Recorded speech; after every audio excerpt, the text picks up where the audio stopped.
যুদ্ধের প্রেক্ষাপটে গাজার ৭০% বাসিন্দা তীব্র খাদ্য সংকটে ভুগছে। এ অবস্থায় উপত্যকা জুড়ে শিগগিরই দুর্ভিক্ষ নেমে আসতে পারে বলে গভীর উদ্বেগ জানিয়েছে জাতিসংঘ। জাতিসংঘের মানবাধিকার বিষয়ক সংস্থা বলছে, গাজা যুদ্ধে ইসরায়েল ক্ষুধাকে অস্ত্র হিসেবে ব্যবহার করছে।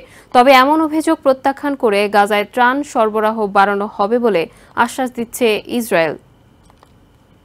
শিকাগোর একটি হাইটেক হাসপাতালের চিকিৎসক স্যাম এটার গাজার যুদ্ধ কবলিত মানুষদের সেবা দিতে বেশ কিছুদিন সেখানে ছিলেন তিনি। দেশে ফিরেও ভুলতে পারছে না গাজাবাসীর সীমাহীন দুর্ভোগ। গাজায় প্রবেশের সাথে সাথে মানুষের আহাজারি আর মরদেহের গন্ধ ভেসে আসে বলে জানান এই চিকিৎসক। গাজায় অবস্থানকালে নিজের মোবাইলে সেখানকার বাসিন্দাদের অনেক দুঃখ দুর্দশার চিত্র ধারণ করেন তিনি।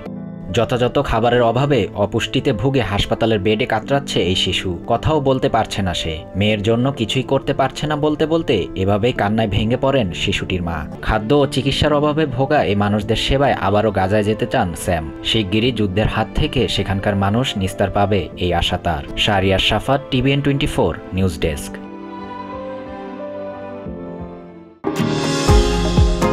নিউ ইয়র্ক থেকে সম্প্রচারিত TVN 24 টেলিভিশন বিশ্বজুড়ে বাঙালির কণ্ঠস্বর।